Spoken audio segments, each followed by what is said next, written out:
Hello friends, आज के video में हम बात करेंगे कॉर्ड ब्लड बैंक क्या होता है, क्या है इसका महत्व, क्या हमें भी कॉर्ड ब्लड स्टोर कराना चाहिए और अगर कराना चाहिए तो क्यों।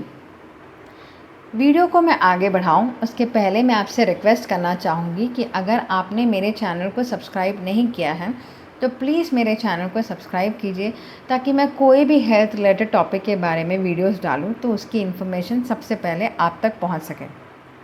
तो चलिए वीडियो को आगे बढ़ाते हैं। कॉर्ड ब्लड बैंक, जिसे हम स्टेम सेल बैंकिंग भी कहते हैं, अलग अलग कंट्रीज़ में इसे अलग अलग नाम से पुकारा जाता है, पर चाहे आप कॉर्ड ब्लड बैंक कहें या स्टेम सेल बैंक कहें, दोनों का मतलब एक ही होता है। हमें से कई लोग कई जगहों पर इसके बारे में सुनते और पढ़ते हैं, जैसे कि न्यूज़पेपर, एडवर्टाइजमेंट्स या फिर इंटरनेट साइट, या फिर आप जब प्रेगनेंसी में डॉक्टर के पास चेकअप के लिए जाते हैं तब भी वहाँ बड़े बड़े बैनर्स में कॉर्ड ब्लड बैंक के बारे में लिखा होता है। आपको पर्सनल मैसेजेस भी आते हैं कि कॉर्ड ब्लड स्टोर कराएं, इसके बहुत सारे महत्व होते हैं। हम इसके बारे में कई जगह सुनते और पढ़ते ज़रूर हैं, पर क्योंकि हम इसके बारे में सही तरीके से हमें इसका क्या उपयोग होता है, क्या हमारे लिए ये बेनिफिट करेगा, इसके बारे में हम ठीक तरह से नहीं जानते। इस वजह से हम कॉर्ड ब्लड को स्टोर नहीं कराते, जिसके वजह से इसका जो सही मायने में हम बेनिफिट उठा सकते हैं हम वो नहीं उठा पाते। तो आइए जानते हैं कि क्या है ये कॉर्ड ब्लड और क्या है इसका इम्पोर्टेंस। कॉर्ड ब्लड बैंकिंग या आप कह लें स्टेम सेल बैंकिंग, इसमें कॉर्ड से ब्लड कलेक्ट किया जाता है। कॉर्ड मतलब कि अम्बिलिकल कॉर्ड, मदर के शरीर से बेबी के शरीर में जो भी पोषण जाता है वो इस अम्बिलिकल कॉर्ड के द्वारा जाता है। जब बच्चा डिलीवर होता है तो बच्चे के अम्बिलिकल कॉर्ड को माँ के शरीर से कट कर दिया जाता है ताकि माँ के शरीर से बच्चे को अलग किया जा सके, और बच्चे के शरीर में जो बचा हुआ अम्बिलिकल कॉर्ड होता है उसे बांध दिया जाता है ताकि वहाँ से ब्लीडिंग ना हो। और माँ के शरीर में जो बचा हुआ अम्बिलिकल कॉर्ड और प्लासेंटा होता है, इसे नॉर्मली 15 से 20 मिनट के बाद वो हमारे शरीर से निकल जाता है और इसे फेंक दिया जाता है। पर कॉर्ड ब्लड बैंकिंग में क्या किया जाता है, इसी बचे हुए अम्बिलिकल कॉर्ड को जिसे हम फेंक देते हैं, जो कि माँ के शरीर का भाग होता है, इस अम्बिलिकल कॉर्ड में लगभग 40 से 120 ml ब्लड होता है। इस ब्लड को निकाला जाता है और स्टोर किया जाता है। क्योंकि इस ब्लड को माँ के अम्बिलिकल कॉर्ड से निकाला जाता है, इसलिए इसे कॉर्ड ब्लड कहा जाता है। इस प्रोसीजर में ना ही माँ को कोई पेन होता है ना ही बच्चे को पेन होता है, क्योंकि किसी के भी शरीर में कोई भी चीज़ प्रिक नहीं किया जाता। माँ के शरीर में जो बचा हुआ अम्बिलिकल कॉर्ड है उसी में से ब्लड कलेक्ट किया जाता है, तो ये दोनों ही माँ और बच्चे के लिए सेफ़ है। अब आप पूछेंगे कि क्यों कॉर्ड ब्लड में ऐसा क्या है कि इसे हम कलेक्ट करते हैं। कॉर्ड ब्लड के अंदर भरपूर मात्रा में स्टेम सेल्स होता है, और ये स्टेम सेल्स ऐसा माना जाता है कि हमारे शरीर में ऐसे बहुत सारे रोग जिसका कोई ट्रीटमेंट पहले नहीं होता था, आज के डेट में इस स्टेम सेल के द्वारा उन रोगों का उपचार किया जाता है।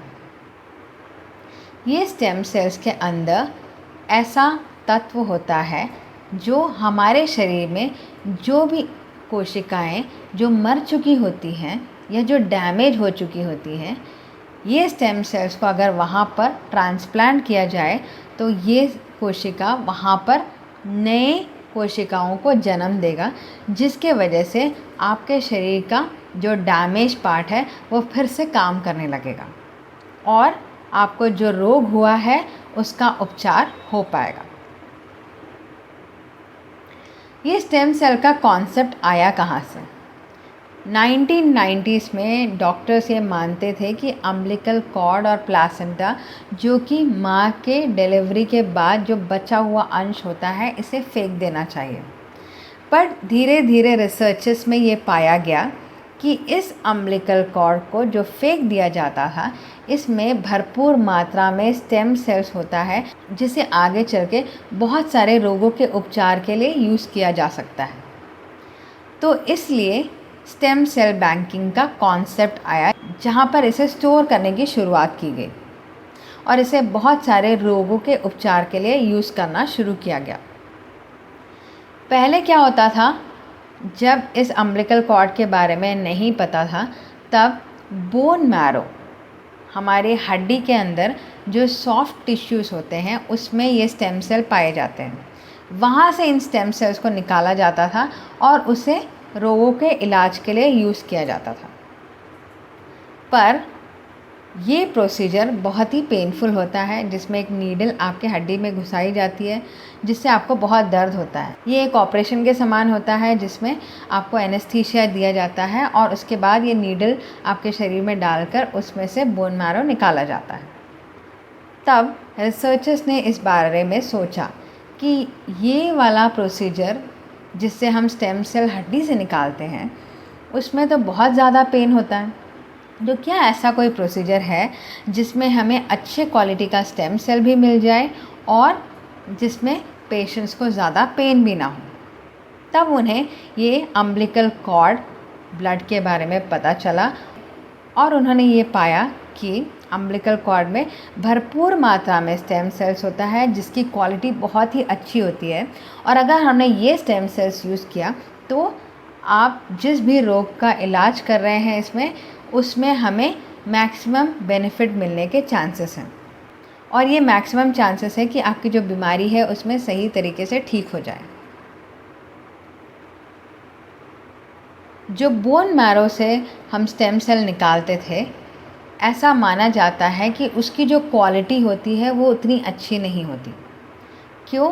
क्योंकि आपको ही रोग हुआ है और आपके ही शरीर से अगर स्टेम सेल निकाला जाएगा तो ये चांसेस हैं कि आपके स्टेम सेल्स को भी वो रोग हो चुका होगा, जिसके वजह से स्टेम सेल की क्वालिटी डाउन हो जाएगी और जैसा हम एक्सपेक्ट करते हैं उतना अच्छा वो रिस्पॉन्स ना दे और वो ठीक तरीके से शायद ट्रीटमेंट ना करा पाए। तब जब रिसर्चर्स ने देखा कि हमारे अम्बिलिकल कॉर्ड का जो स्टेम सेल होता है उसमें किसी भी प्रकार का रोग नहीं होता, वो एकदम फ्रेश होता है और उसकी क्वालिटी बहुत अच्छी होती है। और अगर हम ये स्टेम सेल यूज़ करेंगे तो मैक्सिमम चांसेस है कि हम जिस रोग का इलाज कर रहे हैं वो इलाज सक्सेसफुली हो पाए। तो अभी भी रिसर्चर्स इस पर लगे हुए हैं, इस पर स्टडीज़ की जा रही है, जिससे वो ये फाइंड आउट कर सके कि जो रोगों का इलाज अभी तक नहीं हो पाया, उन रोगों का इलाज भी इस स्टेम सेल के द्वारा किया जा सके। अभी तक की स्टडीज़ में उन्होंने ये पाया है कि लगभग 80 ऐसे रोग हैं जिसे इन स्टेम सेल से ठीक किया जा सकता है, जैसे कि कुछ प्रकार के कैंसर है, ट्यूमर है, या आपके ब्लड में कोई रोग हो गया है, या फिर आपको कोई मेटाबॉलिक डिसऑर्डर है, या फिर आपका बोन मैरो फेल हो गया है। तो ऐसे कुछ कंडीशंस हैं जिसमें इस स्टेम सेल का उपयोग करके आपको सही तरीके से उपचार मिल सकता है और आपको ठीक किया जा सकता है। क्योंकि आज के डेट में बहुत सारे ऐसे बच्चे हैं जिन्हें कैंसर हो जाता है, ट्यूमर हो जाता है और भी ऐसे बीमारियां हो जाती हैं जिसका ट्रीटमेंट लगभग लाइलाज होता है। तो ऐसी भी कुछ बीमारियां होती हैं जिसमें ये स्टेम सेल यूज़ किया जाता है और आपके बच्चों को जो बीमारी हुई है उसे ठीक किया जाता है। तो अगर आप अपने बच्चे के स्टेम सेल को स्टोर कराते हैं तो फ्यूचर में अगर आपके बच्चे को ऐसी कोई बीमारी हो जाए जिसमें स्टेम सेल के द्वारा उसे ठीक किया जा सकता है, तो आप इस स्टेम सेल को यूज़ कर सकते हैं और अपने बच्चे का सही तरीके से ट्रीटमेंट करा सकते हैं। अब आप पूछेंगे, स्टेम सेल अगर मान लीजिए हमने अपने बच्चे का स्टोर नहीं कराया तो क्या हम किसी और का स्टेम सेल यूज़ कर सकते हैं? जी नहीं। जब हम किसी और का स्टेम सेल हमारे शरीर में यूज़ करते हैं तो ये चांसेस है कि हमारा बॉडी उसे रिजेक्ट कर दे। क्यों? क्योंकि हमारे बॉडी की नॉर्मल प्रक्रिया ये होती है कि अगर बाहर से हमारे शरीर में कोई चीज़ डाला जाए तो हमारा शरीर ये मानता है कि वो हमारे शरीर का एक हिस्सा नहीं है और उस पर अटैक करता है और अटैक करके उसे ख़त्म करने की कोशिश करता है। उस वजह से वो कोशिका डैमेज हो जाती है और जैसा हम एक्सपेक्ट करते हैं वैसा वो रिस्पॉन्स नहीं दे पाती। तो इसलिए स्टेम सेल जब हम ट्रांसप्लांट करते हैं किसी के शरीर में तो पहले तो ये देखा जाता है कि जिसके भी शरीर से हम ये स्टेम सेल ले रहे हैं उसके शरीर का स्टेम सेल हमारे शरीर के स्टेम सेल से मैक्सिमम लेवल में मैच होना चाहिए। अगर ये मैक्सिमम लेवल में मैच हुआ तभी ये प्रक्रिया की जाती है कि किसी और के शरीर से स्टेम सेल लेकर आपके शरीर में डाला जाए। और अगर ये मैच नहीं होता तो आपका बॉडी उसे रिजेक्ट करके डैमेज कर देता है, जिसे हम रिजेक्शन कहते हैं। आगे चल के अगर आपका बॉडी इन सेल्स को रिजेक्ट कर देगा तो इससे आपके शरीर में बहुत ही माइल्ड सिम्टम्स भी हो सकते हैं या फिर ऐसे सिम्टम्स भी हो सकते हैं जो डेडली हो, जिससे आपकी जान भी जा सकती है। तो इसलिए बेस्ट यही माना जाता है कि अगर आपके ही शरीर से निकाला हुआ स्टेम सेल को आपके शरीर में यूज़ किया जाए तो वो 100% मैच होगा और ये मैक्सिमम चांसेस है कि आपके बॉडी उसको रिजेक्ट नहीं करेगा और उसका जो आपके शरीर में बेनिफिट दिखाना है वो उसे सही तरीके से दिखाएगा, जिससे आपके रोगों का इलाज सक्सेसफुली हो पाए। तो इसलिए स्टेम सेल को स्टोर करने के लिए कहा जाता है ताकि फ्यूचर में अगर आपको इसकी ज़रूरत पड़े तो आप उसका बेनिफिट ले सकें। इसे कैसे स्टोर किया जाता है? क्रायो प्रिजर्वेशन करके एक प्रक्रिया होती है। इसमें बहुत ही लो टेम्परेचर में आपके स्टेम सेल्स को स्टोर किया जाता है, जिससे फ्यूचर में अगर आपको कोई मेडिकल रिक्वायरमेंट हो तो आपके ऊपर ये स्टेम सेल्स यूज़ किया जाता है। कॉर्ड ब्लड अगर आप स्टोर करेंगे तो इससे फैमिली में भी आपके बहुत सारे मेंबर्स उसका बेनिफिट उठा सकते हैं। जैसे कि अगर आपके बच्चे का जो भाई है या बहन है उनके शरीर में भी आपके बच्चे का स्टेम सेल मैच होने के चांसेस हैं, जिससे उनके शरीर के भी बहुत सारे ऐसे डिसीज़ेस को ट्रीट किया जा सकता है। उन बच्चों के पेरेंट्स को ट्रीटमेंट दिया जा सकता है, उनके ग्रैंड पेरेंट्स को ट्रीट किया जा सकता है। तो ऐसे चांसेस हैं कि आपका जो स्टेम सेल है वो उनके बॉडी से काफ़ी हद तक मैच कर सके। तो इसलिए उनके शरीर में भी कोई रोग हो तो इस स्टेम सेल को उससे यूज़ किया जा सकता है ताकि उनके प्रॉब्लम्स को भी सक्सेसफुली ट्रीटमेंट दिया जा सके। कॉर्ड ब्लड बैंकिंग के बारे में कई लोगों को पता होता है, फिर भी कई लोग उसका यूज़ नहीं उठा पाते क्योंकि ये प्रोसीजर थोड़ा सा कॉस्टली होता है। इसके पीछे जो कॉस्ट होता है वो थोड़ा ज़्यादा होता है। अलग अलग कॉर्ड ब्लड बैंक्स जो है अलग अलग अमाउंट लेते हैं। तो आप इंटरनेट पे जाकर पता कर सकते हैं, रिव्यूज़ देख सकते हैं, इसके बारे में डिटेल्स पढ़ सकते हैं, जिससे आप ये पता कर सकें कि कौन सा ब्लड बैंक सबसे अच्छा है और कौन सा बजट फ्रेंडली है और कौन सा कॉर्ड ब्लड बैंक है जो सही तरीके से सर्विस प्रोवाइड करता है। और ये सब चीज़ों को शॉर्टलिस्ट करके आप अपने हिसाब से कॉर्ड ब्लड बैंक को चूज़ कर सकते हैं। अब हम जानेंगे कि ये कॉर्ड ब्लड बैंक काम कैसे करता है।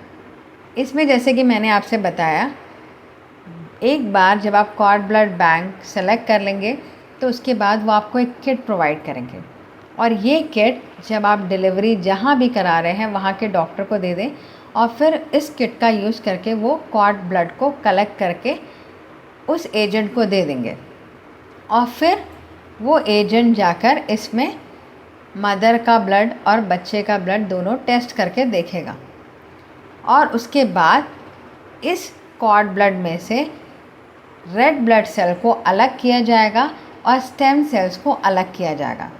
धीरे धीरे इसमें से स्टेम सेल्स को पूरी तरह से अलग करके इस स्टेम सेल्स को और इसके अलावा और भी कुछ कोशिकाएं होती हैं जो आपके शरीर में ज़रूरी होती हैं, उन सेल्स को स्टोर किया जाता है, जिस प्रोसेस को हम कहते हैं क्रायो प्रिजर्वेशन। क्रायो प्रिजर्वेशन में बहुत ही लो टेम्परेचर में आपके स्टेम सेल्स को स्टोर किया जाता है ताकि वो मैक्सिमम टाइम के लिए स्टोर रहे, उसमें डैमेज ना हो। तो फ्रेंड्स, ये वीडियो था कॉर्ड ब्लड बैंक के बारे में और उसके इम्पोर्टेंस के बारे में।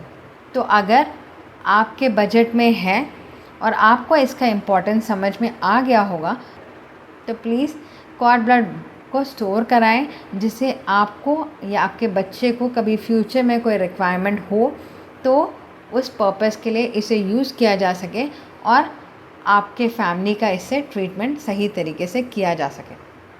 तो मैं आशा करती हूँ कि आपको भी कॉर्ड ब्लड बैंक और उसके इम्पोर्टेंस के बारे में समझ में आया होगा। अगर आपको मेरा वीडियो अच्छा लगे तो प्लीज़ इसे लाइक और सब्सक्राइब करना ना भूलें और इसे और लोगों के साथ भी शेयर करें ताकि उन्हें भी कॉर्ड ब्लड बैंक के इम्पोर्टेंस के बारे में समझ में आ सके। तो मिलेंगे हम नेक्स्ट वीडियो में कुछ और नई जानकारी के साथ। तब तक के लिए बाय बाय।